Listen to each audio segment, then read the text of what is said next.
کی بات تو یہ ہے کہ جتنی امت کے ساتھ شفقت نبی علیہ السلام کو تھی اور جتنی محبت نبی علیہ السلام کو تھی، ایسی محبت کا کوئی تصور بھی نہیں۔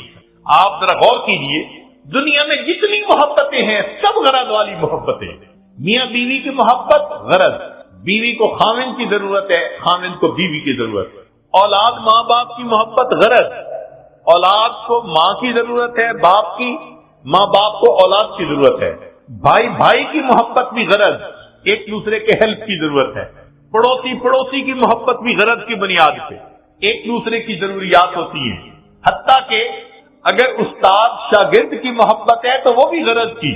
کیوں؟ استاد پڑھا رہا ہے کہ مجھ سے اللہ راضی ہو جائیں گے، اور شاگرد پڑھ رہا ہے کہ مجھے علم مل جائے گا۔ حتیٰ کہ پیر مرید کی محبت بھی غرض کی محبت، کہ مرید کے دل میں میری تربیت ہوگی اور پیر کے دل میں کہ اللہ راضی ہو جائیں گے۔ تو معلوم ہوا کہ غرض جیسی بھی ہو ہے تو غرض نہ پیچھے۔ ہاں، کوئی محبت ایسی ہے جو بے غرض ہو؟ ایک مرتبہ ذہن میں سوچا کہ کوئی محبت دنیا میں بے غرض ہے، تو ذہن نے جواب دیا کہ مخلوق کی محبت بے غرض نہیں ہو سکتی، کوئی نہ کوئی غرض تو لگی ہی ہوئی ہوگی۔ پھر سوچا کہ کوئی محبت، پھر ذہن نے کہا اگر دنیا میں بے غرض محبت دیکھنی ہے تو ذرا 1400 سال پیچھے چلے جا، رات کا اندھیرا ہوگا، تم ایک ہستی کو دیکھو گے مصلی کے اوپر سجدے میں ہے، یا رب امتی یا رب امتی۔ کیا اس ہستی کو اپنے درجات کے پڑھنے کا تھا سما؟ نہیں، ان کو پہلے اللہ نے فرما دیا تھا لِيَغْفِرَ لَكَ اللَّهُ مَا تَقَدَّمَ مِن ذَنبِكَ وَمَا تَأَخَّرَ، ان کو اللہ نے پہلے بتلا دیا تھا وَلَسَوْفَ يُعْطِيكَ رَبُّكَ فَتَرْضَىٰ، میرے محبوب تجھے اتنا عطا کروں گا کہ تو بس بس کرنے لگ جائے۔ پھر وہ ہستی کیوں رو رہی ہے؟ اتنا لمبا سجدہ کہ بیوی اٹھ کے پاؤں ہلا کے دیکھتی ہے کہ ابھی زندگی تو ہے یا نہیں، یہ کیوں رو رہے ہیں؟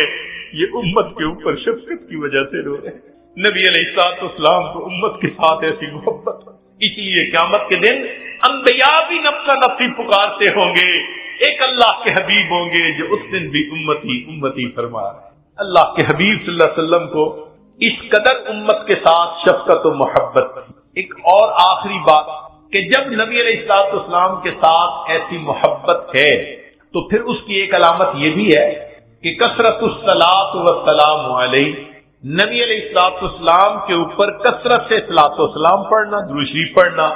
چنانچہ قرآن مجید میں اللہ تعالیٰ ارشاد فرماتے ہیں ان اللہ وملائکتہ یصلون علی النبی یا ایھا الذین آمنوا صلوا علیہ وسلموا تسلیما۔ تو ہم بھی کثرت سے درود شریف پڑھیں، اللہم صل علی سیدنا محمد وعلی آل سیدنا محمد وبارک وسلم۔ سید القراء ابن کعب رضی اللہ عنہ نبی علیہ السلام کی خدمت میں حاضر ہوئے، اے اللہ کے حبیب صلی اللہ علیہ وسلم، میں آپ پر تیسرا حصہ اپنے وقت کا درود شریف پڑھنے میں لگا دوں؟ نبی علیہ السلام نے فرمایا تو زیادہ کرے گا تو تجھے زیادہ فائدہ ہوگا۔ اے اللہ کے حبیب صلی اللہ علیہ وسلم، میں 2/3 حصہ درود شریف پڑھا کروں؟ نبی علیہ السلام نے فرمایا زیادہ پڑھے گا تو زیادہ نفع ہوگا۔ انہوں نے کہا اے اللہ کے حبیب صلی اللہ علیہ وسلم، پھر تو میں پورا وقت ہی آپ پر درود شریف پڑھوں گا۔ قال، نبی علیہ السلام نے اس کے جواب میں فرمایا کہ اذن یغفر ذنبک وتکفی ہمک، اگر تو ہر وقت مجھ پر درود شریف پڑھے گا اللہ پھر تیرے سب گناہوں کو معاف کر دیں گے اور تیرے تمام غموں کو اللہ ختم فرما دیں گے۔ عمر بن خطاب اللہ عنہ فرماتے تھے الدعاء والصلاۃ معلق بین السماء والارض، دعا اور نماز آسمان اور زمین کے درمیان معلق رہتی ہیں، فلا يصعد الى الله منه شيء حتى يصلى على النبي صلی اللہ علیہ وسلم، یہ اس وقت تک اوپر قبولیت کے لیے نہیں جا پاتی جب تک کہ ان میں نبی علیہ السلام پر درود شریف نہ پڑھا گیا۔ اسی لیے ہر دعا سے پہلے بھی درود شریف پڑھنا چاہیے، بعد میں بھی پڑھنا چاہیے۔ نبی علیہ السلام نے ارشاد فرمایا الدعاء بین الصلاتین لا یرد، کہ 2 درود شریف کے درمیان جو دعا مانگی جاتی ہے اس دعا کو رد نہیں کیا جاتا۔ ایک حدیث مبارکہ میں نبی علیہ السلام نے فرمایا من صلی علی فی کتاب لم تزل الملائکۃ تستغفر له ما دام اسمی فی ذلک الکتاب، اگر کوئی بندہ لکھ رہا ہو اور لکھتے ہوئے نبی علیہ الصلوۃ والسلام کا نام نامی اس میں گرامی آ جائے اور وہ نام نامی اس میں گرامی کے ساتھ صلی اللہ علیہ وسلم لکھے، تو نبی علیہ السلام نے فرمایا جب تک اس کتاب میں میرے نام کے ساتھ یہ درود شریف لکھا رہے گا اس وقت تک ایک فرشتہ اس کے لیے استغفار کرتا رہے گا۔ اللہ اکبر کبیرہ۔ ابن مسعود رضی اللہ عنہ فرماتے ہیں کہ نبی اسلام نے فرمایا اول الناس بی یوم القیامہ اکثرہم علی الصلاۃ، کہ جو بندہ مجھ پر سب سے زیادہ درود شریف پڑھتا ہوگا وہ پھر قیامت کے دن میرے سب سے زیادہ قریب بھی وہی بندہ ہوگا۔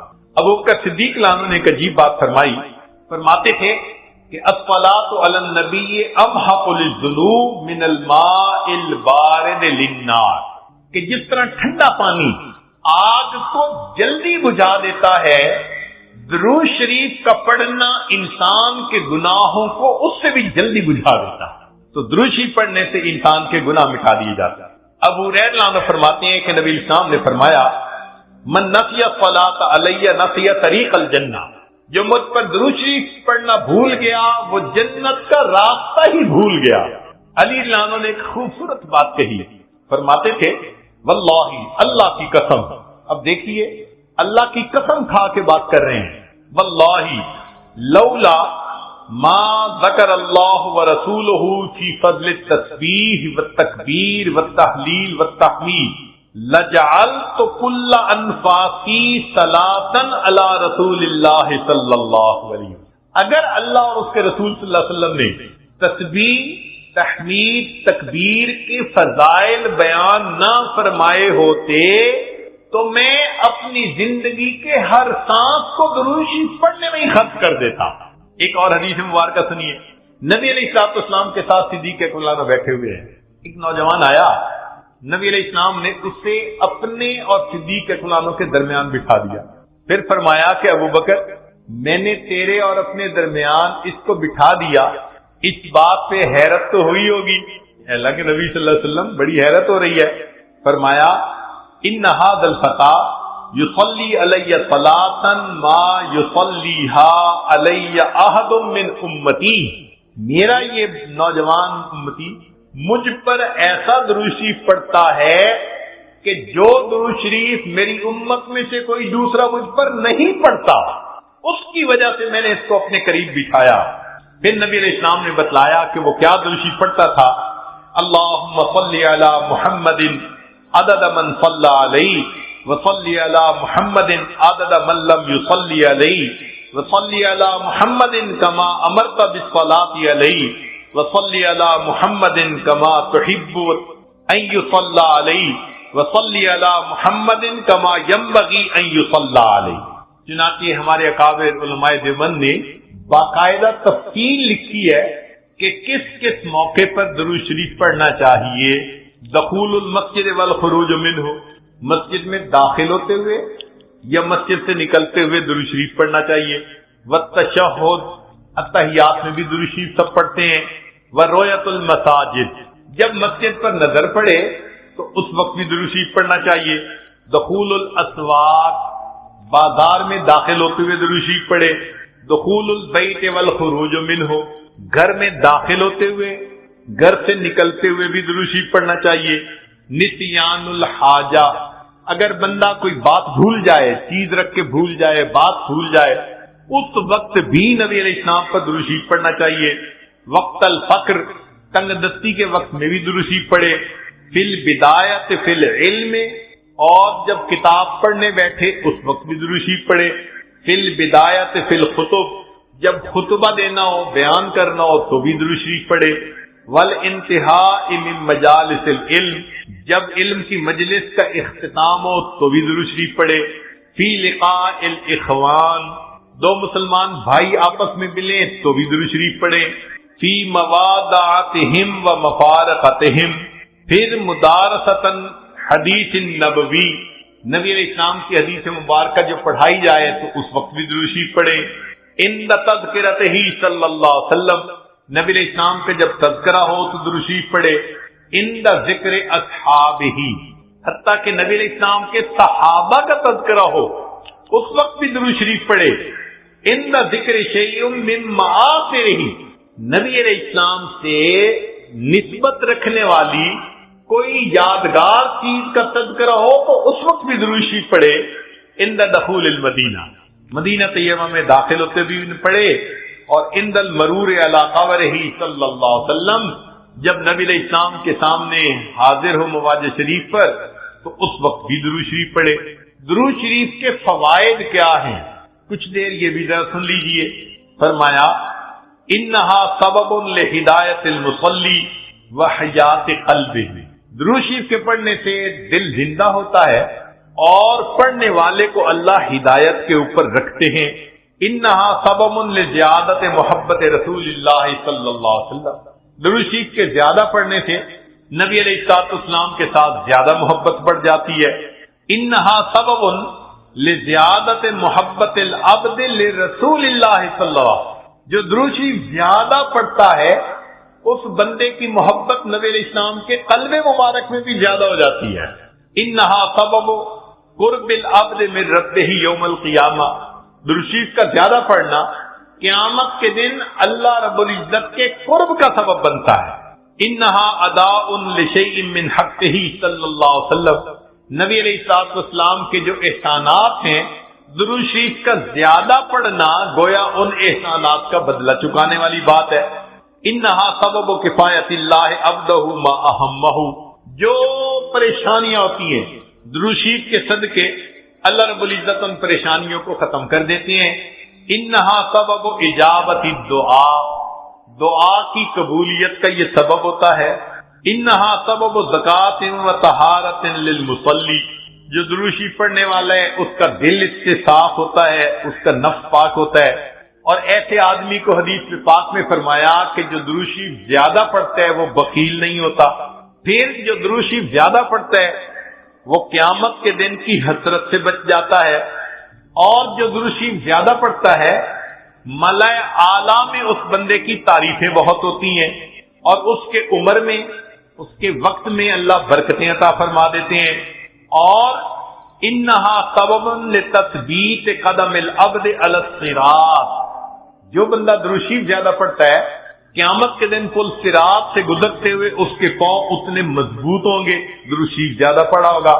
اور ایک اور بات، انہا سبب لثقل کفۃ المیزان، کہ یہ درود شریف میزان کے پلڑے کے بھاری ہونے کا سبب بن جائے گا. اب اس بارے میں ایک حدیث مبارکہ ہے، وہ ذرا سن لیجئے کہ درود شریف کا قیامت کے دن کیا سبحان اللہ کیا شان ہوگی. ایک حدیث مبارکہ علامہ جلال الدین سیوطی رحمۃ اللہ علیہ نے التذکرہ میں اس کو ذکر کیا ہے، اور ابن ابی دنیا اور نمیری نے اس کو الاعلام کتاب میں ذکر کیا ہے. فرماتے ہیں کہ عبداللہ لانو ایک صحابی اس کے راوی ہیں کہ نبی علیہ السلام نے ارشاد فرمایا ان لآدم علیہ السلام من اللہ عز وجل موقفا فی فصح من العرش، قیامت کے دن آدم علیہ السلام کو اللہ تعالیٰ عرش کے سامنے ایک ایسی جگہ عطا فرمائیں گے، علیہ ثوبان اخضران، ان پر دو سبز کپڑے ہوں گے، یعنی سمجھیں تہبند بھی سبز اور کرتا بھی سبز. کأنہ نخلۃ سحوق، جیسے شاخیں کٹی ہو نا تو سیدھا کھجور کا درخت ہوتا ہے، اس طرح آدم علیہ السلام کا اونچا لمبا قد مبارک ہوگا. ينظر الى من ينطلق به من والده الى الجنہ ومن ينطلق به الى النار، اونچے قد کی وجہ سے آدم علیہ السلام دیکھ رہے ہوں گے کہ ان کی اولاد میں سے کس کو جنت لے جایا جا رہا ہے اور کس کو جہنم لے جایا جا رہا ہے. فبین آدم علی ذلک، آدم علیہ السلام اس حال میں ہوں گے اذ نظر الی رجل من امت محمد صلی اللہ علیہ وسلم، کہ وہ نبی علیہ السلام کی امت میں سے ایک بندے کو دیکھیں گے ينطلق به الی النار، کہ اس کو فرشتے گھسیٹ کر جہنم کی طرف لے کے جا رہے ہوں گے. فینادی آدم علیہ السلام، تو آدم علیہ السلام پکاریں گے یا احمد یا احمد، نبی علیہ السلام کا نام پکاریں گے. آپ صلی اللہ علیہ وسلم کا نام محمد بھی اور آپ صلی اللہ علیہ وسلم کا نام احمد بھی، اسمہ احمد. تو آدم علیہ السلام نبی علیہ السلام کا نام پکاریں گے یا احمد یا احمد، فیقول علیہ الصلوۃ والسلام، اس نام کو سن کر نبی علیہ الصلوۃ والسلام جواب میں کہیں گے لبیک یا ابا البشر، اے بشر کے والد لبیک، میں حاضر ہوں۔ فیقول، وہ بتلائیں گے ھذا رجل من امتی کا، یہ آپ کی امت کا ایک بندہ ہے، ينطلق به الى النار، اس کو جہنم کی طرف لے جایا جا رہا ہے۔ قال صلی اللہ علیہ وسلم، نبی علیہ السلام نے فرمایا فاشد المئزر، میں اپنی چادر کو کس کے باندھ لوں گا۔ یہ عربوں میں ایک مقولہ تھا، جب انہیں کسی اہم کام کے لیے اٹھنا ہوتا تھا نا تو کہتے تھے جی ذرا چادر کو کس کے باندھو چلو، تو نبی علیہ السلام فرماتے ہیں میں اپنی چادر کو کس کے باندھ لوں گا، وَأَسْرَعُ فِي أَثَرِ الْمَلَائِكَةِ، اور میں تیزی سے چلوں گا ان فرشتوں کے پیچھے جو میری امتی کو جہنم لے کے جا رہے ہوں گے۔ فَأَقُولُ، اور میں یہ کہوں گا یا رسول ربی، اے میرے رب کے نمائندو، کفو، رک جاؤ۔ فَيَقُولُونَ، وہ آگے سے جواب دیں گے نحن الغلاد الشداد، ہم بڑے قوی اور سخت گیر ہیں، لا نعصی اللہ تعالی ما امرنا، جو اللہ حکم دیتا ہے ہم اس کی نافرمانی نہیں کرتے، ونفعل ما نؤمر، اور ہم وہ کرتے ہیں جس کا ہمیں حکم ملتا ہے۔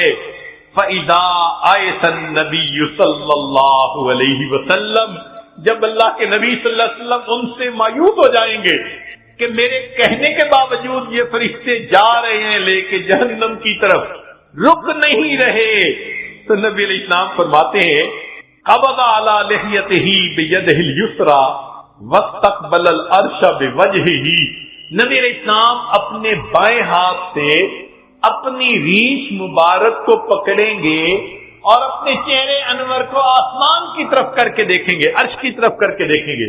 عربوں میں یہ ایک طریقہ تھا کہ جب کسی سے معافی مانگنی ہوتی، منانا ہوتا، تو عاجزی کا طریقہ تھا کہ داڑھی پہ ہاتھ رکھ کے بڑی لجاجت کے ساتھ اس کی طرف محبت سے دیکھتے تھے، فریاد کرتے تھے بھئی ہم پہ رحم کھا لو۔ نبی علیہ السلام جب فرشتوں کو دیکھیں گے کہ وہ رک نہیں رہے، میری امتی کو لے کے جہنم میں جا رہے ہیں، آقا صلی اللہ علیہ وسلم فرماتے ہیں میں اپنی جو ہے بایاں ہاتھ اپنی ریش کے اوپر رکھوں گا اور میں آسمان عرش کی طرف اپنے چہرے انور کے ساتھ دیکھوں گا۔ پھر نبی علیہ السلام فیقول فرمائیں گے یا ربی قد وعدتنی اللہ تخزینی فی امتی، اے اللہ آپ نے وعدہ نہیں فرمایا تھا میری امت کے معاملے میں آپ مجھے رسوا نہیں فرمائیں گے۔ فیاتی النداء من قبل العرش، عرش کے اوپر سے ایک آواز آئے گی اطیعوا محمدا، او میرے فرشتوں محمد صلی اللہ علیہ وسلم کی اطاعت کرو، وردوا ھذا العبد الی المقام، اور اس بندے کو واپس جہاں سے لائے تھے میزان کے قریب وہیں جا کر چھوڑ کر آؤ۔ چنانچہ وہ فرشتے اس بندے کو وہاں جا کر چھوڑیں گے، فیخرج صلی اللہ علیہ وسلم، اب دوبارہ وزن شروع ہوگا۔ نبی علیہ الصلوۃ والسلام ایک چھوٹا سا کاغذ کا پرزہ بطاقتن، کاغذ کا پرزہ نکالیں گے، بیضاء، سفید ہوگا، کل انملتے، جیسے انگلی کا پورا ہوتا ہے اس کے برابر ہوگا، فیلقیھا فی کفۃ المیزان الیمنی، اس کاغذ کے ٹکڑے کو نبی علیہ السلام نیکیوں کے پلڑے میں ڈال دیں گے، وہو یقول بسم اللہ، اور نبی علیہ السلام ڈالتے ہوئے بسم اللہ فرمائیں گے، فترجع الحسنات علی السیئات، نیکیوں کا پلڑا بھاری ہو جائے گا، گناہوں کا پلڑا ہلکا ہو جائے گا۔ فیناد المنادی، ندا دے گا وہ ندا دینے والا، سوئدہ و سوئدہ جدہ، یہ بندہ اس کے اجداد سعید بن گئے، اس کی نیکیاں زیادہ ہو گئیں، وثقلت موازینہ، انطلقوا بہ الی الجنہ، اب اس کو جنت لے کر جاؤ۔ فیقول یا رسول ربی، جب جنت لے جانے لگیں گے تب وہ بندہ کہے گا اے میرے رب کے نمائندوں فرشتوں کیفو ذرا رک جاؤ حتی اسأل هذا العبد الکریم علی ربہ، حتیٰ کہ میں اس کریم بندے سے ذرا معلوم تو کر لوں. فیقول پھر وہ یہ کہے گا بے ابی انت و امی، آپ کے اوپر میرے ماں باپ قربان جائیں. ما احسن وجہک، آپ کا چہرہ کتنا خوبصورت ہے. واحسن خلقک، آپ کی پرسنالٹی شخصیت کتنی پیاری ہے. من انتا، آپ کون ہیں. فقد عقلتنی اسرتی، آپ نے میرے گناہوں کو مٹا کے رکھ دیا. ورحمت عبرتی، میری لغزشوں کو کم کر دیا. فیقول علیہ الصلوۃ والسلام، نبی علیہ السلام جواب میں فرمائیں گے انا نبیک محمد، میں محمد صلی اللہ علیہ وسلم تیرا نبی ہوں. وہذہ صلاتک، اور یہ وہ درود شریف ہے التی کنت تصلی علیہ، جو تم مجھ پر پڑھا کرتا تھا. وفیتکھا، میں نے تمہیں اس کا بدلہ دیا. احوج ما تکون الیہ، جب تجھے اس کی بہت ضرورت تھی. سوچئے آج نبی علیہ السلام پر درود شریف کا پڑھنا کل قیامت کے دن میزان میں نیکیوں کے بھاری ہونے کا سبب بن جائے گا. دعا ہے اللہ رب العزت ہمیں اپنے حبیب صلی اللہ علیہ وسلم کی سچی محبت عطا فرمائے، ان کا احترام، ان کی عزت اکرام وہ بھی دل میں عطا فرمائے، ان کی سنتوں کی محبت کے ساتھ اتباع کرنے کی بھی توفیق عطا فرمائے، اور کثرت سے درود شریف پڑھ کر نبی علیہ السلام کی محبت کو دل میں بھرنے کی توفیق عطا فرمائے. ابراہیم علیہ السلام کو اس دنیا میں مقام نفی میں کمال حاصل ہوا. ابراہیم علیہ السلام کو اس دنیا میں مقام نفی میں کمال ہوا. انہوں نے ماں سوا کی نفی کر دی. فرمایا ان صلاتی و نسکی و محیای و مماتی للہ رب العالمین، اور پھر فرمایا کہ میرے یہ حکم ہوا وما انا من المشرکین، اور میں مشرکین میں سے نہیں ہوں. انی وجہت وجہی للذی فطر السماوات والارض حنیفا وما انا من المشرکین. تو نفی کر دی انہوں نے معبودوں کی. ایک اللہ کے اوپر ایسا ایمان تھا کہ ماں سوا کے بتوں کو توڑ کے رکھ دیا. یہ ابراہیم علیہ السلام کے اس دنیا میں کمال تھا. مقام نفی میں جتنا کمال ان کو حاصل ہوا اتنا کسی کو حاصل نہیں ہوا. چنانچہ ایک وقت وہ بھی آیا کہ جب دنیا کے اسباب تو چھوٹ گئے تھے، جبرائیل علیہ السلام مدد کرنے کے لیے آئے کہ میں آپ کو آگ سے بچاؤں. اللہ کا حاجہ، تو ابراہیم علیہ السلام نے فرمایا کیا میرا پروردگار جانتا ہے کہ میں اس حال میں ہوں؟ انہوں نے کہا ہاں اللہ تعالیٰ جانتے ہیں.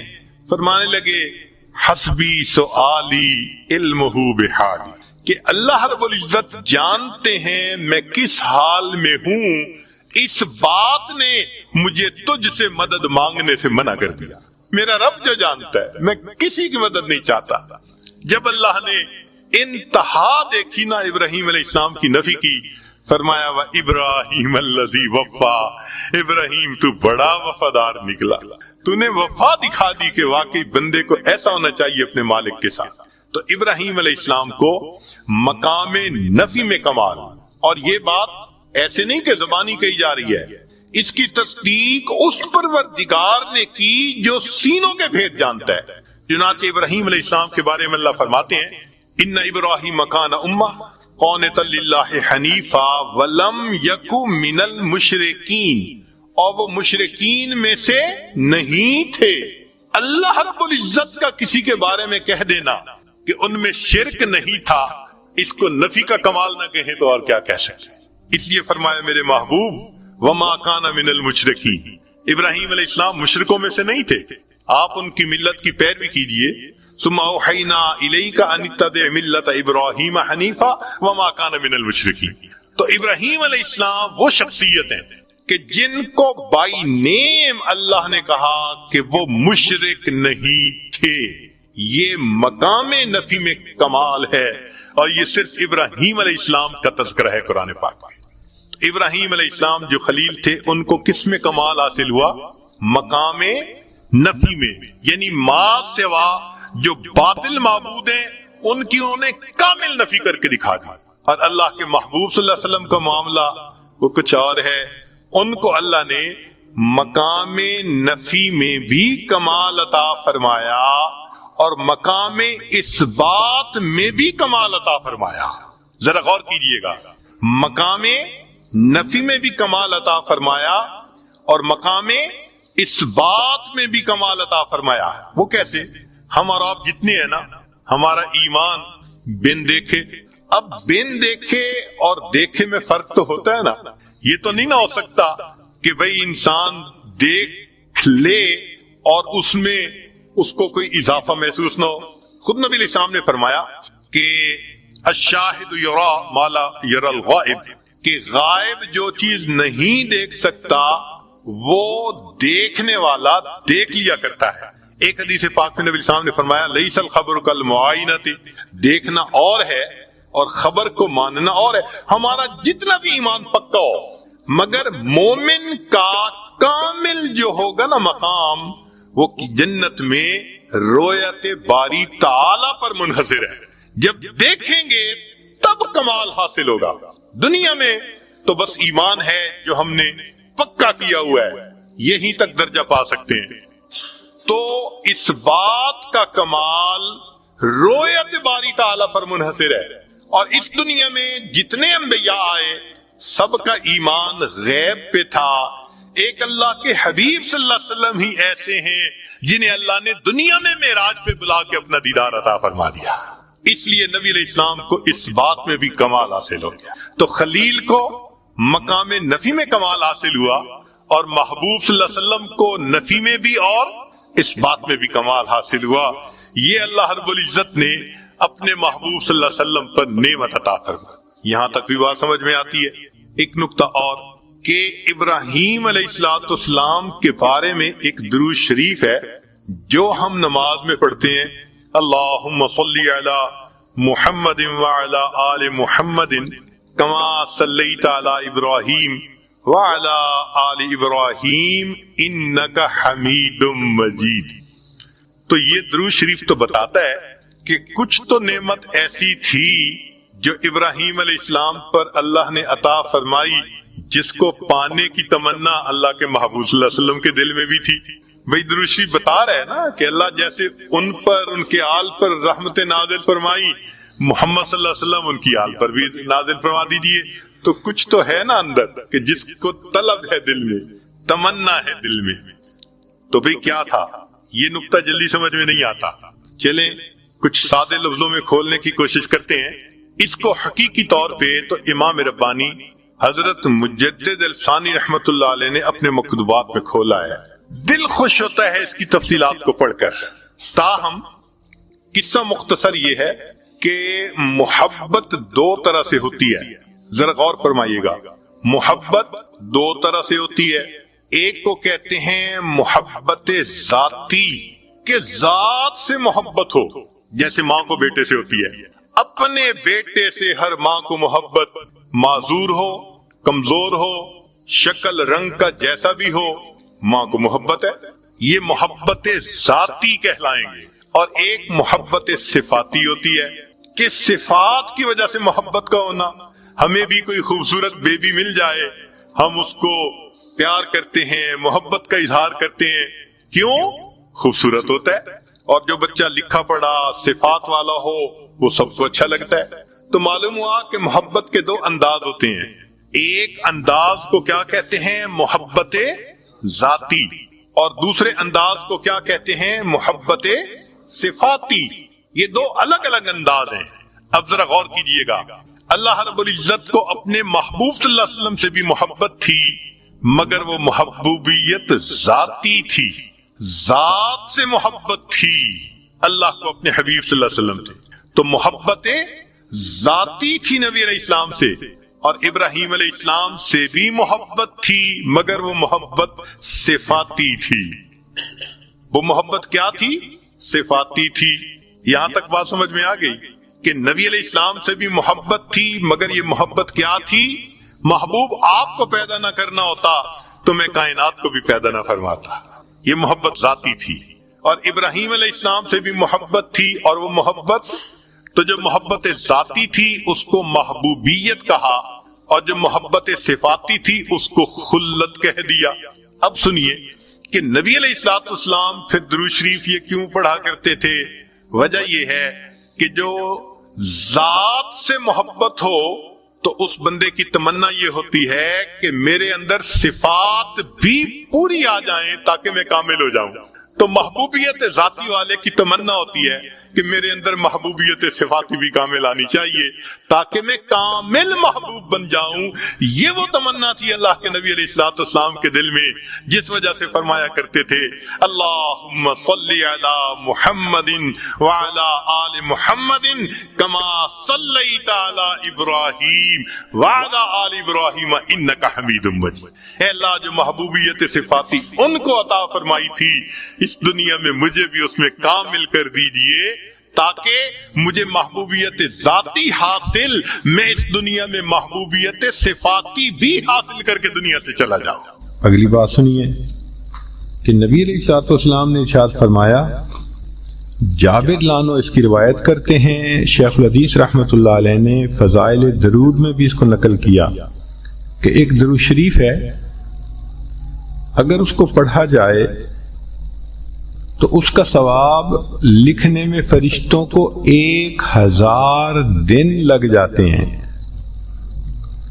ذرا حدیث پاک کے الفاظ پہ غور کیجئے کہ وہ درود شریف ایک مرتبہ پڑھیں تو فرشتے اس کا ثواب لکھتے لکھتے 1000 دن لگا دیتے ہیں۔ اللہم رب محمد صلی علی محمد وعلی آل محمد وجز محمدن صلی اللہ علیہ وسلم ما هو اہلہ۔ یہ جو اعمال قیامت کے دن تلیں گے، اس میں نبی علیہ الصلوۃ والسلام کی شفاعت کو اور درود شریف کو بھی بہت زیادہ اہمیت حاصل ہوگی۔ بات لمبی ہو جائے گی، مگر چونکہ مضمون اس کے مطابق سامنے آ گیا تو میں کرتا چلوں کہ حدیث مبارکہ میں آتا ہے، حاکم کی روایت ہے کہ قیامت کے دن بہت بڑا مجمع ہوگا، سارے انسان ایک جگہ جمع ہوں گے۔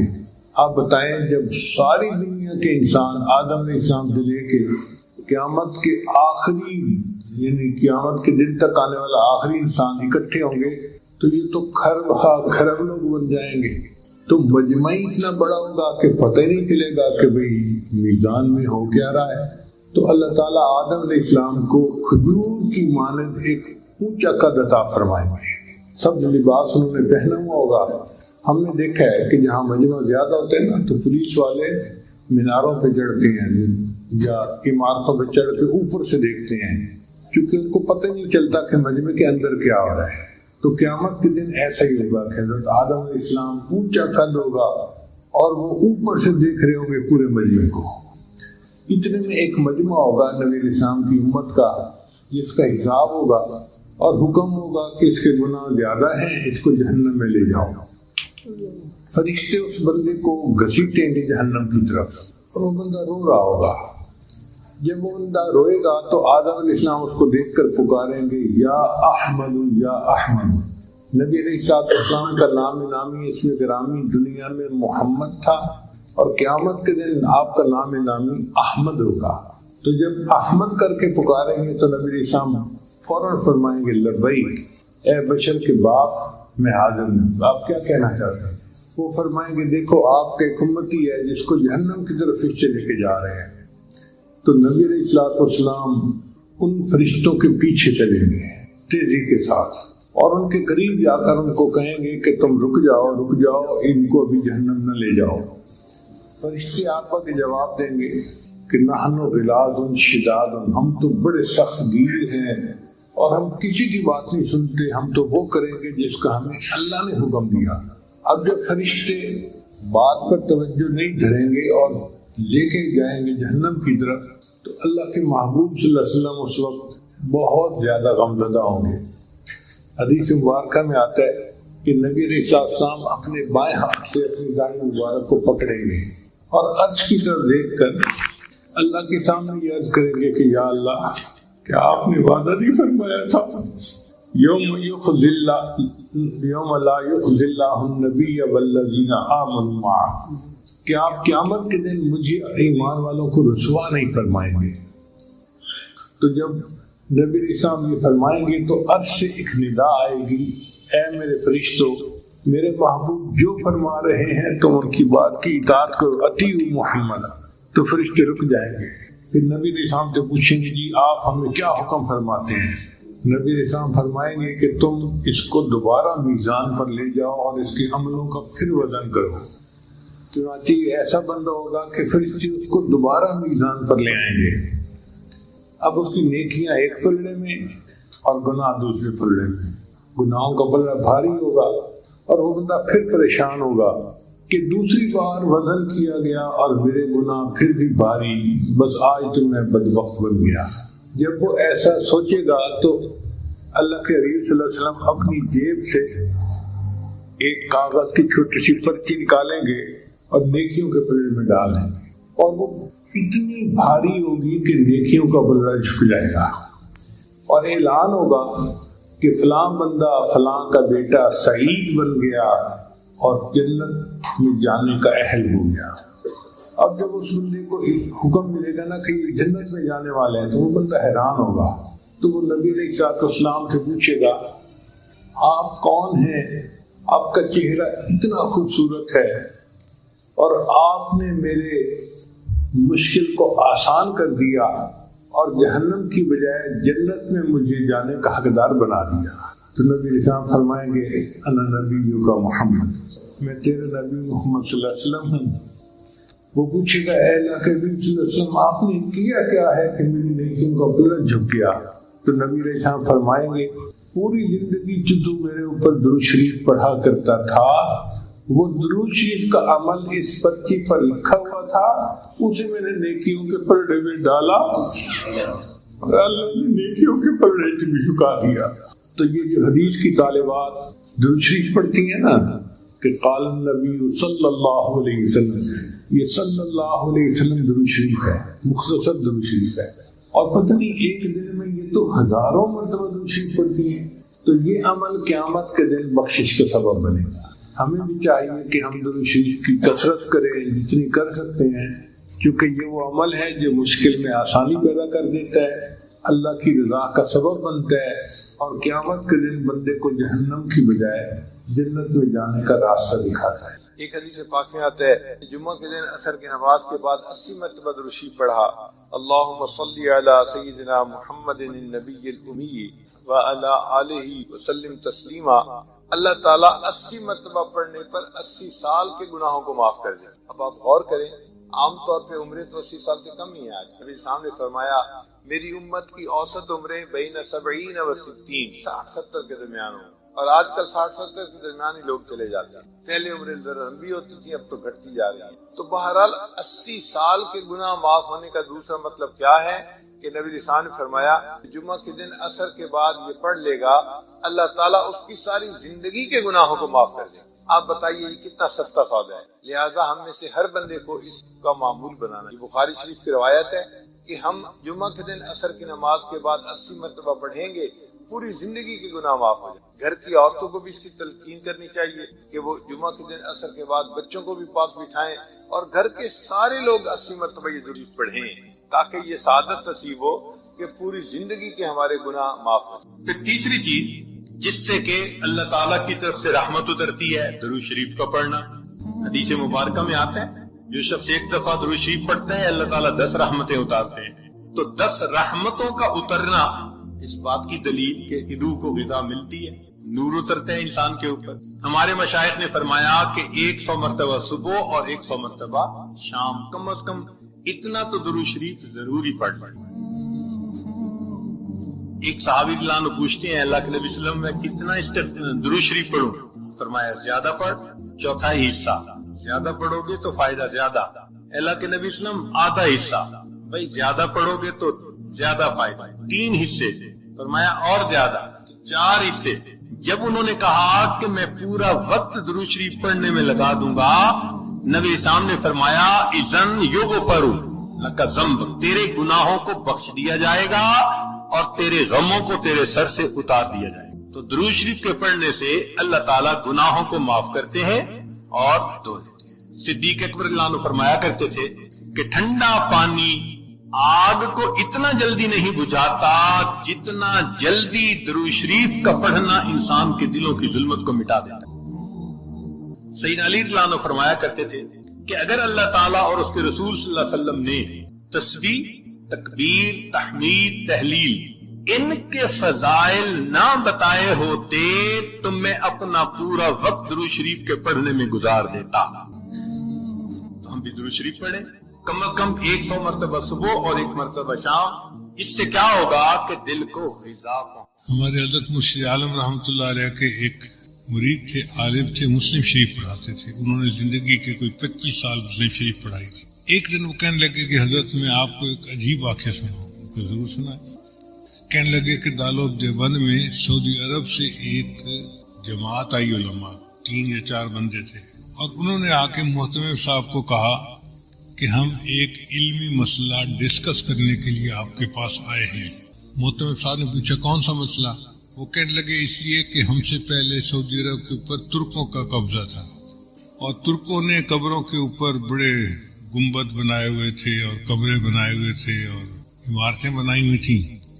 تو ہم نے حدیث مبارکہ پڑھی جس سے ثابت ہوتا ہے کہ بنا علی القبور کی اجازت نہیں ہے، یعنی قبر کے اوپر آپ عمارت نہیں بنا سکتے۔ اس لیے سنت عمل یہی ہے کہ قبر کھلے آسمان کے نیچے ہو، اس کے اوپر کوئی کمرہ، کوئی کبہ ایسا نہیں بنانا چاہیے۔ تو جنت بقیع میں جتنے کبے بنے ہوئے تھے ہم نے سب گرا دیے۔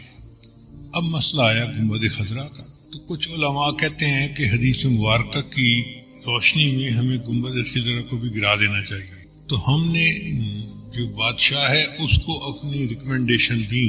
بادشاہ نے کہا کہ نہیں، یہ امت مسلمہ کا مسئلہ ہے، پہلے تم مختلف ملکوں میں جا کے علماء کو اپنے کانفیڈنس میں لو، اگر سب متفق ہیں تب قدم اٹھائیں گے، ورنہ نہیں اٹھاتے۔ تو ہم علماء کی جماعت آپ سے بحث کرنے کے لیے آئے ہیں کہ کیا یہ حدیث مبارکہ صحیح ہے، اور اگر صحیح ہے تو اس پر عمل کرنا پڑے گا۔ محتمم صاحب نے کہا کہ جی مجھے آپ 3 دن کا وقت دیں، میں سب علماء کو اطلاع دوں تاکہ وہ یہاں آ جائیں، اور پھر ہم اس بارے میں اپنا موقف آپ کے سامنے ظاہر کریں۔ ان کو ٹھیک ہے، ہم 3 دن دارالعلوم میں مہمان بن کے رہتے ہیں۔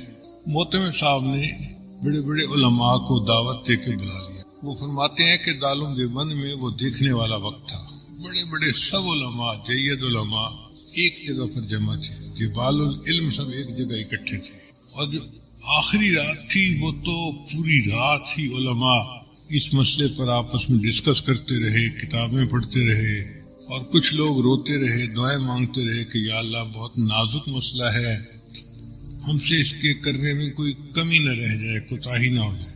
اگلا دن ہوا، عصر کی نماز کے بعد مجمع بیٹھا تھا، تو محتمم صاحب نے ان علماء کو کہا کہ جی آپ سب علماء کے سامنے اپنا موقف پیش کریں، پھر جواب ہم دیں۔ تو ان کے جو امیر تھے وہ کھڑے ہوئے اور انہوں نے بیان کیا کہ بخاری شریف کی یہ حدیث ہے، اور اس سے ثابت ہوتا ہے کہ بنا علی القبور کی اجازت نہیں ہے۔ تو ہم نے جنت بقیع کے اندر تو قبروں پر جتنی عمارتیں تھیں سب گرا دیں۔ اب مسئلہ ہے گنبد خضرا کا۔ تو ہم آپ لوگوں سے یہ پوچھنے آئے ہیں کہ بتائیں کیا اس حدیث کے اوپر آپ کو کوئی اعتراض ہے، کوئی جرح ہے کسی راوی کے اوپر، یا کوئی کمی کسی طرح کی بھی ہو، کوئی سقم ہو تو بتائیں۔ تو جب انہوں نے پوچھا تو تھوڑی دیر کے لیے سارا مجمع خاموش، کہیں کہیں سسکیوں کی آواز آتی، علماء کی آنکھوں سے آنسو جاری تھے اور رو رہے تھے کہ اللہ ہم سے جواب دینے میں کوئی کوتاہی نہ ہو جائے۔ کوئی جرات نہیں کر رہا تھا اس کے جواب دینے کی۔ اتنے میں حضرت اقدس تھانوی رحمۃ اللہ علیہ کھڑے ہوئے اور حضرت نے فرمایا کھڑے ہو کر، الحمدللہ اللہ نے اس مسئلے میں مجھے شرح صدر عطا فرما دی ہے۔ اس نے پوچھا کہ شرح صدر سے کیا مراد ہے؟ حضرت نے فرمایا کہ شرح صدر یہ کہ یہ حدیث بالکل صحیح ہے، اس کے کسی راوی کے اوپر کوئی اعتراض نہیں ہے، کوئی جرح نہیں ہے، اور ہر لحاظ سے یہ حدیث صحیح بھی ہے سند متصل کے ساتھ، اور صحیح مضبوط ہے مضمون اس کا۔ تو جو ان کے امیر تھے وہ کہنے لگے کہ اس کا مطلب یہ ہوا کہ اگر یہ حدیث صحیح ہے تو پھر تو نص ہو گئی، اس کے اوپر عمل کرنا ہمارے لیے ضروری ہو گیا، تو کیا ہم گنبد خضرا گرا سکتے ہیں؟ تو تھانوی رحمۃ اللہ نے جواب دیا یہی تو شرح صدر ہے جو اللہ نے مجھے عطا فرما دیا، حدیث بھی صحیح ہے لیکن آپ گنبد خضرا کو گرا نہیں سکتے۔ اس نے کہا آپ کیسی باتیں کر رہے ہیں، جب حدیث صحیح ہے تو پھر اس گنبد خضرا کو گرانے میں رکاوٹ کیا ہے؟ حضرت نے فرمایا اس کی وجہ یہ کہ حدیث پاک کے مطابق بنا